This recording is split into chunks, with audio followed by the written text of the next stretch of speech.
Good evening friends. ఈరోజు వార్తల్లోని ముఖ్యమైనటువంటి మన కరెంట్ అఫైర్స్ రిలేటెడ్ అంశాలని చర్చిద్దాం. ముందుగా ఈరోజు వార్తల్లో ఉన్నటువంటిది ఏంటి అంటే రాజాజీ టైగర్ రిజర్వ్.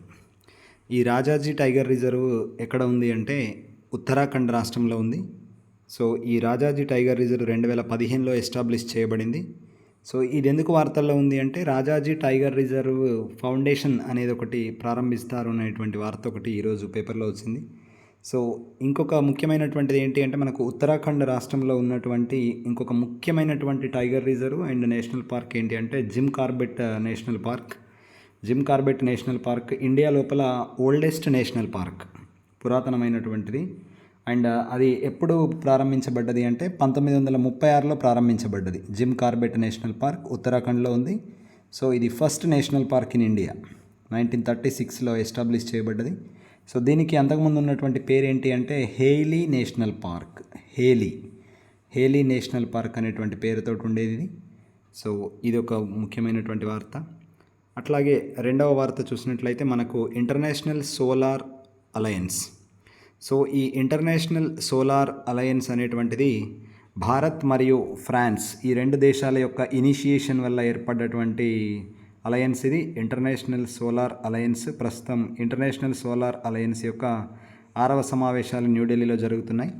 సో 2015లో ప్యారిస్లో జరిగినటువంటి వాతావరణ మార్పుల సదస్సు సందర్భంగా భారత ప్రధాని అట్లాగే ఫ్రాన్స్ అధ్యక్షుడు ఇమ్మాన్యుయల్ మెక్రాన్ వీరిద్దరి మధ్యలో జరిగినటువంటి సంభాషణ ద్వారా తర్వాత ఇనిషియేషన్ ద్వారా ఏర్పడ్డటువంటిదే ఇంటర్నేషనల్ సోలార్ అలయన్స్. ఈ ఇంటర్నేషనల్ సోలార్ అలయన్స్లో ప్రస్తుతం దీన్ని 116 దేశాలు ఆమోదించాయి. 94 దేశాలు ఆల్రెడీ సంతకం చేయడం జరిగింది. అట్లాగే రాటిఫైడ్ కూడా చేయడం జరిగింది. వాళ్ళ దేశం లోపల చట్టం రూపం లోపల ఆమోదం తెలపడం జరిగింది. ఇది ఒక ముఖ్యమైనటువంటిది ఇంటర్నేషనల్ సోలార్ అలయన్స్. అట్లాగే నిన్న అంటే 31వ తారీఖు అక్టోబర్న సర్దార్ వల్లభాయ్ పటేల్ గారి యొక్క జన్మదినోత్సవాన్ని మనము రాష్ట్రీయ ఏక్తా దివస్గా జరుపుకోవడం జరిగింది. సో ఈ సందర్భంగా ఒక ముఖ్యమైనటువంటి జీకే పాయింట్ ఏంటంటే సర్దార్ వల్లభాయ్ పటేల్ గారికి భారతరత్న ఏ సంవత్సరంలో వచ్చింది అనేటువంటిది జీకేలో అడిగేటువంటి అవకాశం ఉన్నటువంటి బిట్టు. సో వారికి భారతరత్న అవార్డు ఎప్పుడు వచ్చింది అంటే 1991లో భారతరత్న అవార్డు వచ్చింది. ఇంకొక జీకే బిట్టు కూడా అడగవచ్చు. ఎప్పుడు అంటే వల్లభాయ్ పటేల్ గారికి సర్దార్ అనేటువంటి బిరుదు ఏ సందర్భంలో ఇవ్వడం జరిగింది అని అడగచ్చు. సో వల్లభాయ్ పటేల్ గారికి సర్దార్ అనేటువంటి బిరుదు ఇచ్చింది ఏ సందర్భంలో అంటే బార్డోలీ సత్యాగ్రహం సందర్భంగా వల్లభాయ్ పటేల్ గారికి సర్దార్ అనేటువంటి బిరుదు ఇవ్వడం జరిగింది. సో నెక్స్ట్ ఇంకొక వార్త కూడా ఈరోజు మనం హిందూ పేపర్లో చూడడం జరిగింది. అదేంటి అంటే పెగాసస్ స్పైవేర్, అంటే ఫోన్ల లోపల ఈ స్పైవేర్ను ఉపయోగించి భారతదేశంలో చాలా ముఖ్యమైనటువంటి వ్యక్తుల యొక్క సమాచారాన్ని ఫోన్లలో చొప్పించి సమాచారాన్ని దొంగిలించడం జరిగింది అనేటువంటి వార్త మధ్యలో మనం వార్తల్లో చూసాం. సో ఈ పెగాసస్ స్పైవేర్ డెవలప్ చేసినటువంటి దేశం ఏది అని అడగవచ్చు. సో ఇజ్రాయెల్ దేశానికి సంబంధించినటువంటి ఒక cyber arms firm, NSO group అంటారు ఇది. సో పెగాసస్ ఇజ్రాయెల్కి సంబంధించినటువంటి ఒక స్పైవేర్ సాఫ్ట్వేర్ అండి, అదొకటి గుర్తుంచుకోండి. పెగాసస్ ఇజ్రాయెల్ సంబంధించింది. నెక్స్ట్ మనం ఇంకొక వార్త చూస్తాం. ఏంటి అంటే ఇక్కడ మనకు ఈ ఫోటోలో కనిపిస్తున్నటువంటి ఇద్దరు వ్యక్తులు ఉన్నారు. ఒకరు ఎవరంటే లియోనల్ మెస్సీ, మనందరికీ తెలుసు, అర్జెంటీనా సూపర్ స్టార్. అర్జెంటీనాకు రీసెంట్గా మనకు 2022లో జరిగినటువంటి సాకర్ వరల్డ్ కప్ లోపల ప్రపంచ కప్ను సాధించి పెట్టినటువంటి అర్జెంటీనా కెప్టెన్.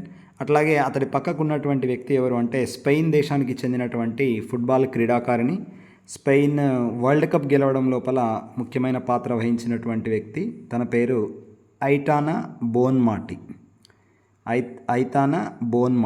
సో ఈ ఐతానా బోన్మాటి ఇంపార్టెంట్. అట్లాగే మనకు మెస్సీ కూడా ఎందుకు ఇంపార్టెంట్ అంటే వీరిద్దరికీ బ్యాలన్ డిఆర్ అవార్డు. సో ఈ బ్యాలన్ డిఆర్ అనేటువంటిది ఫుట్బాల్ లోపల అత్యున్నతమైనటువంటి అవార్డు. సో ఈ బ్యాలన్ డిఆర్ అవార్డుని గెలుచుకోవడం లియోనల్ మెస్సీకి ఇది 8వసారి. అట్లాగే స్పెయిన్ మొన్న 2023 ఆగస్టులో జరిగినటువంటి వరల్డ్ కప్ లోపల ఫైనల్లో ఇంగ్లాండ్ను ఓడించి మహిళల వరల్డ్ కప్లో మహిళలు ఇంగ్లాండ్ జట్టును ఓడించి వరల్డ్ కప్ గెలవడం జరిగింది, soccer world cup.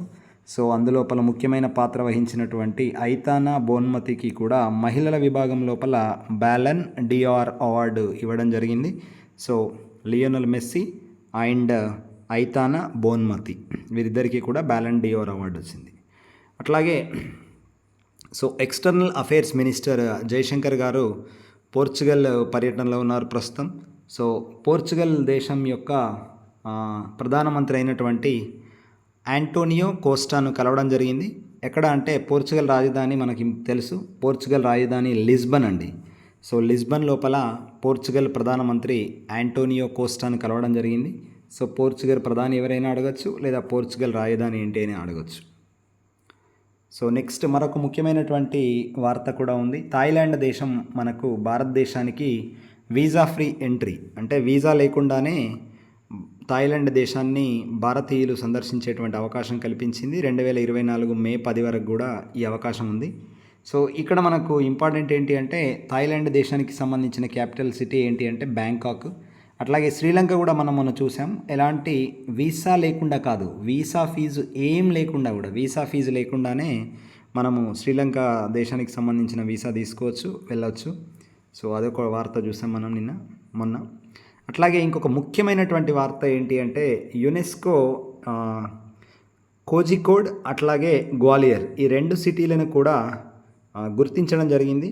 So UNESCO గుర్తించినటువంటి ఈ 2 సిటీలకు కోజికోడ్ని క్రియేటివ్ సిటీగా గుర్తించడం జరిగింది. అట్లాగే గ్వాలియర్నేమో సిటీ ఆఫ్ మ్యూజిక్గా గుర్తించడం జరిగింది. సో యునెస్కో క్రియేటివ్ సిటీస్ నెట్వర్క్లో భాగంగా కోజికోడ్నేమో ఎలా గుర్తించింది అంటే సిటీ ఫర్ లిటరేచర్, కోజికోడ్ని సిటీ ఫర్ లిటరేచర్గా గుర్తించడం జరిగింది. గ్వాలియర్నేమో సిటీ ఆఫ్ మ్యూజిక్గా గుర్తించడం జరిగింది. సో ఈ 2 నగరాలని క్రియేటివ్ సిటీస్ యొక్క లిస్టులో చేర్చడం జరిగింది. క్రియేటివ్ సిటీస్ యొక్క లిస్టులో 55 నగరాలు ఉన్నాయి ప్రపంచవ్యాప్తంగా. అందులో భారతదేశం నుంచి కోజికోడ్ ఒకటి, అట్లాగే గ్వాలియర్ ఒకటి. కోజికోడ్నేమో సిటీ ఆఫ్ లిటరేచర్గా, అట్లాగే గ్వాలియర్నేమో మధ్యప్రదేశ్ గ్వాలియర్నేమో సిటీ ఆఫ్ మ్యూజిక్గా గుర్తించడం జరిగింది. సో ఇవి ఈనాటి వార్తల్లో ఉన్నటువంటి అంశాలు. సో ఇంకొక ముఖ్యమైనటువంటి అంశం ఏంటి అంటే ఈరోజు చాలా రాష్ట్రాలు కూడా రాష్ట్ర అవతరణ దినోత్సవాన్ని జరుపుకుంటున్నాయి. అవి ఏంటి అంటే 1956 లోపల కొత్తగా ఏర్పడ్డటువంటి రాష్ట్రాల పునర్వ్యవస్థీకరణ చట్టం ద్వారా ఏర్పడ్డటువంటి రాష్ట్రాలు ఏంటి అంటే ఒకటి ఆంధ్రప్రదేశ్, అట్లాగే కేరళ, మధ్యప్రదేశ్, కర్ణాటక. ఈ 4 రాష్ట్రాలు కూడా ఆంధ్రప్రదేశ్, కేరళ, మధ్యప్రదేశ్, కర్ణాటక 1956 నవంబర్ 1న ఏర్పడ్డాయి. అట్లాగే లక్షద్వీప్ కూడా అదే రోజు 1956 నవంబర్ 1న ఏర్పడ్డది. తర్వాత మరొక 2 రాష్ట్రాలు హర్యానా, పంజాబ్ కూడా ఇదే రోజున కానీ 1966లో ఏర్పాటు కావడం జరిగింది. హర్యానా, పంజాబ్ రాష్ట్రాలు 1966 నవంబర్ 1. అట్లాగే పుదుచ్చేరి కూడా యూనియన్ టెరిటరీ ఉంది కదా, అది 1963 నవంబర్ 1న ఏర్పాటు కావడం జరిగింది. అట్లాగే మరొక ముఖ్యమైనటువంటి రాష్ట్రం ఛత్తీస్గఢ్ కూడా 2001 నవంబర్ 1న ఏర్పాటు చేయడం జరిగింది. సో ఇప్పుడు మనం చెప్పినటువంటి ఆంధ్రప్రదేశ్, కేరళ, మధ్యప్రదేశ్, కర్ణాటక, లక్షద్వీప్, హర్యానా, పంజాబ్, ఛత్తీస్గఢ్, పుదుచ్చేరి ఇవన్నీ కూడా నవంబర్ 1న రాష్ట్ర అవతరణ దినోత్సవాన్ని జరుపుకుంటున్నటువంటి రాష్ట్రాలండి.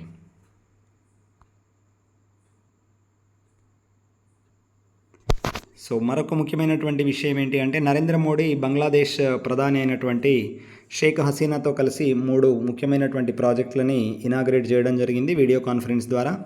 అందులో ఒకటి మనం చెప్పుకున్నాం, Akhaura Agartala cross border rail link ఒకటి, అట్లాగే Khulna Mongla port rail line ఒకటి, అట్లాగే మైత్రి సూపర్ థర్మల్ ప్లాంట్ యొక్క 2nd యూనిట్ని భారతదేశ ప్రధాని మోడీ గారు అట్లాగే బంగ్లాదేశ్ ప్రధాని షేక్ హసీనా గారు ఇనాగ్రేట్ చేయడం జరిగింది. నెక్స్ట్ మరొక ముఖ్యమైనటువంటి అంశం ఏంటి అంటే కొలంబో సెక్యూరిటీ కాంక్లేవ్. దీనిలో సభ్య దేశాలు ఎన్ని అని చెప్పేసి మొన్న రీసెంట్గా మనకు జైల్లో కూడా అడిగిండ్రు.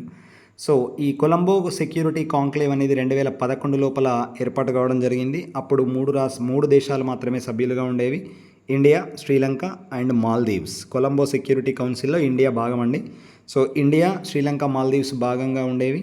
సో తర్వాత 4వ దేశంగా మారిషస్ ఇందులో చేరడం జరిగింది. ప్రస్తుతం 4 సభ్య దేశాలు, అలాగే 2 బంగ్లాదేశ్ మరియు సీషెల్స్ అనేవి కేవలం అబ్జర్వేటరీ హోదా పొందినటువంటి, పరిశీలక హోదా ఉన్నటువంటివి. సో ఈ 4 దేశాలు ఇందులో సభ్య దేశాలు India, Sri Lanka, Maldives and Mauritius. Sir ఈ కొలంబో సెక్యూరిటీ కౌన్సిల్ కాంక్లేవ్ ఎందుకు వార్తల్లోకి వచ్చింది అంటే ప్రస్తుతం మాల్దీవ్స్కు సంబంధించినటువంటి అధ్యక్షుడు కొత్తగా ఇప్పుడు ఇబ్రహీం సోలి ఉన్నాడు. సో కానీ ఇప్పుడు మొన్న జరిగినటువంటి ఎన్నికల్లో మహమ్మద్ మ్యూజు అనేటువంటి వ్యక్తి కొత్తగా అధ్యక్షుడిగా ఎన్నిక కావడం జరిగింది. సో ఇతడు భారతదేశం యొక్క సేనలు అంటే భారతదేశానికి సంబంధించినటువంటి కొంతమంది ఒక 75 మందితో కూడినటువంటి బృందం మాల్దీవ్లో ఎప్పటికీ ఉంటుంది. సో ఆ బృందం ఉండొద్దు, భారతదేశం యొక్క ఎలాంటి ప్రభావం కూడా మాల్దీవ్స్లో ఉండొద్దు అని చెప్పేసి తను కొంచెం పర్టికులర్గా ఉన్నాడు. సో అందుకే మాల్దీవ్స్ మనతో కలిసి ఉన్నటువంటి ఈ ఒక సంస్థ ఏంటి అంటే కొలంబో సెక్యూరిటీ కాంక్లేవ్లో సభ్యత్వంగా ఉన్నారు ఈ 2 దేశాలు. ఇంకొకటి మాల్దీవుల యొక్క రాజధాని కూడా ఇంపార్టెంట్ అండి, మాల్దీవ్స్ యొక్క రాజధాని మాలే, అది కూడా ఇంపార్టెంట్. సో ఇవి ఈరోజు ఉన్నటువంటి ముఖ్యమైనటువంటి కరెంట్ అఫైర్స్.